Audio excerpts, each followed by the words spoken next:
नमस्कार, AB star news देख रहे हैं आप। मैं हूं आपके साथ सोहन सिंह।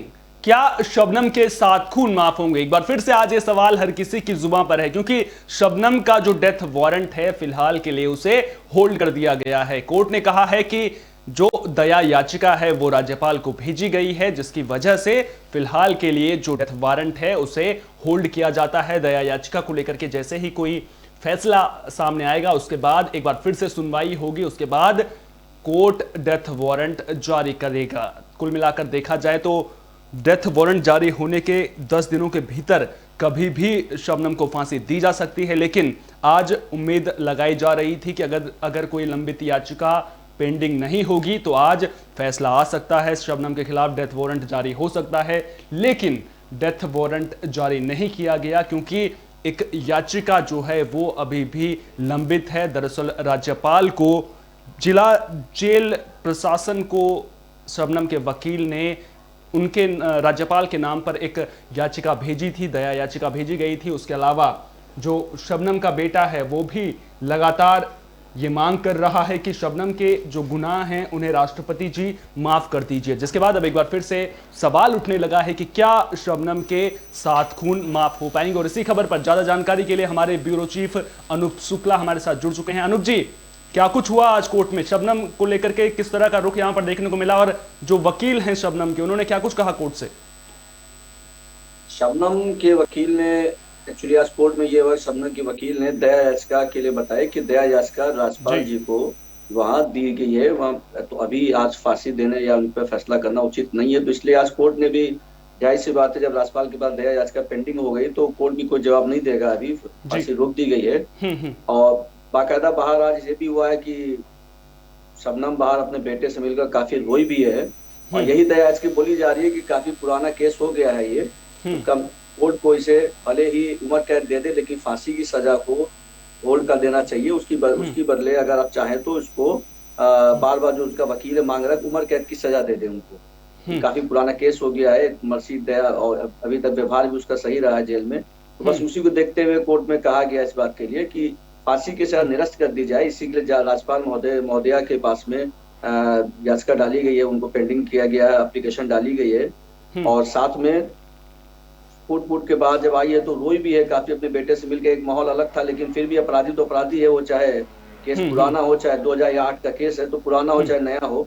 इस बारे में यही वकील बाबा मर्सी की अपील कर रहे हैं कोर्ट के सामने। जी, तो वकील तो कहीं ना कहीं कोशिश यही कर रहे हैं कि जो शबनम है उनकी दया याचिका पर मुहर लग जाए और उन्हें उम्र कैद की सजा भले ही हो जाए लेकिन फांसी से वो बच जाएं, पहली स्वतंत्र भारत की पहली महिला बनने से बच जाएं जिन्हें फांसी के फंदे पर चढ़ाया जाए। लेकिन अगर कार्रवाई को देखा जाए या फिर जो भी कार्रवाई होती है उसको लेकर के क्या लग रहा है, क्योंकि अभी भी मामला पेंच में फंसता हुआ नजर आ रहा है, क्योंकि अगर दया याचिका खारिज भी हो जाती है तो उसके बाद भी बड़ा समय लगेगा डेथ वारंट जारी होने में। अगर जिला अदालत डेथ वारंट जारी करती भी है उसके बाद फिर हाई कोर्ट, फिर सुप्रीम कोर्ट, तो अभी भी वक्त लगेगा इसमें।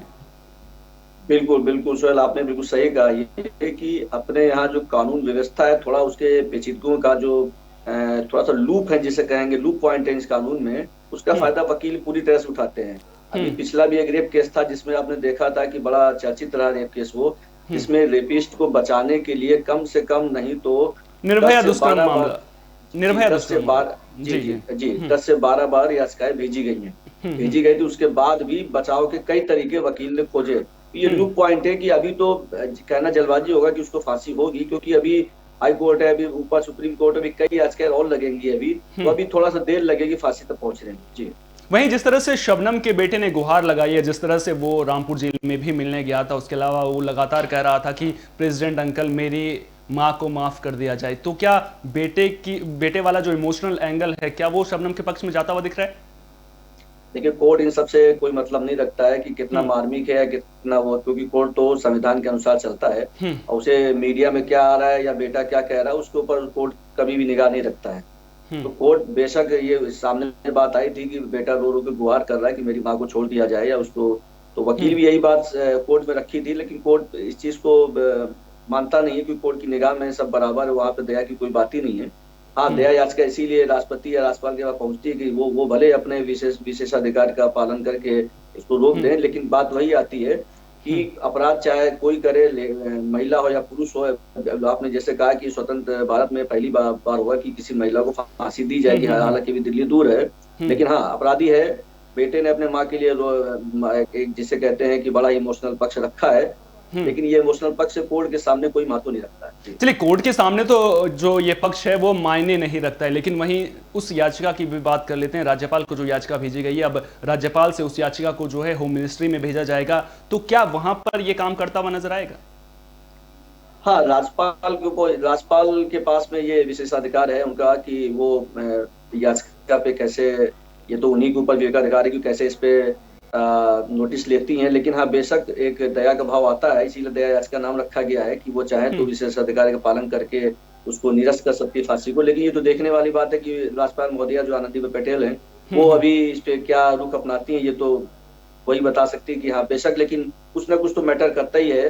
दया याचिका के लिए जो बेटे के भाव रख रही है कि हो सकता है इसको क्योंकि फांसी एक थोड़ा सा बहुत से देशों ने फांसी का विरोध किया इस पे नियम बदलने के लिए कि आप इसको बाकायदा उम्र कैद की सजा में तब्दील कर सकते हैं। तो ये देखने वाली बात है कि राज्यपाल महोदया इस पे क्या अभी रुख अख्तियार करती है। जी अच्छा, डेथ वारंट को लेकर के एक सवाल आपसे पूछना चाहूंगा कि दरअसल सुनवाई तो चल ही रही है, कोर्ट अब जिला अदालत जो है उसमें एक बार फिर से सुनवाई होगी, और वो सुनवाई तब होगी जब राज्यपाल अपना फैसला उस पूरे मसले को लेकर के सुना देंगे कि वो दया याचिका को मंजूर करते हैं या नहीं। क्या लग रहा है आपको, कब तक जो है डेथ वारंट जारी हो सकता है इसके बाद? अभी तो डेथ वारंट जारी होने कम से कम 3 से 4 दिन लगेगा, जो राज्यपाल महोदया के यहाँ से जवाब आने में। हालांकि समय तो काफी लग जाता है, बहुत सी पेंडिंग अभी पड़ी है, लेकिन हाँ ये एक जिसे कहते हैं विशेष तौर पे देखने वाली बात है कि अभी 3 से 4 दिन लगने की संभावना है राज्यपाल महोदया से, जब तक कि कोई जवाब नहीं आता है, उस पर रिजेक्शन नहीं आता या एक्सेप्शन नहीं होता, दोनों में कुछ ना कुछ होना ही। अगर एक्सेप्ट होगी तो भी जवाब आ जाएगा, लेकिन 3 से 4 दिन का समय भी लगेगा उनके जवाब आने में। अच्छा, जिस तरह से 2008 का ये पूरा मसला है, शबनम ने 7 लोगों का खून कर दिया था प्रेमी सलीम को लेकर के, ये गुनाह ऐसा है कि इसको माफ़ तो नहीं किया जा सकता। लेकिन जहां पर बेटे की मैं एक बार फिर से बात कर रहा हूं कि बेटे की परवरिश है, हालांकि उसकी परवरिश उस्मान नाम के शख्स जरूर कर रहे हैं, लेकिन कहीं ना कहीं इसका पूरा असर जो है वो परिवार पर भी पड़ता हुआ नजर आ रहा है, और इसका जो पूरा असर है वो बेटे पर भी पड़ता हुआ नजर आ रहा है। क्योंकि जिस तरह से बेटा जब अपनी माँ से मुलाकात करने पहुंचा था, तो जिस तरह से उसके आंसू छलके थे, तो कहीं ना कहीं वो दर्द उस वक्त भी नजर आया था। हाँ बेशक, ये तो सामने की बात है कि सभी कैमरों ने इसको कैप्चर भी किया था कि बेटा और शबनम दोनों मिलकर फुट फुट के रोने लग गए थे जब मुलाकात हुई थी उनकी, और यही बात सामने हो सकता है। वैसे एक बात ये भी बहुत जगह चर्चा में है इस बात को कि महिला को देखते हुए हो सकता है कि दया याचिका पे इनकी उम्र कैद की सजा में तब्दील हो जाए, लेकिन ये तो अभी कहना जल्दबाजी होगी क्योंकि विशेषाधिकार राज्यपाल महोदया का है। लेकिन हाँ, ये दया याचिका जो लगी है बहुत सोच समझ के लगाई है शबनम के वकील ने, क्योंकि एक तो महिला होने का उन्होंने हवाला दिया, दूसरा बच्चे की पालन पोषण का हवाला दिया गया है कि कैसे इसका पालन पोषण होगा।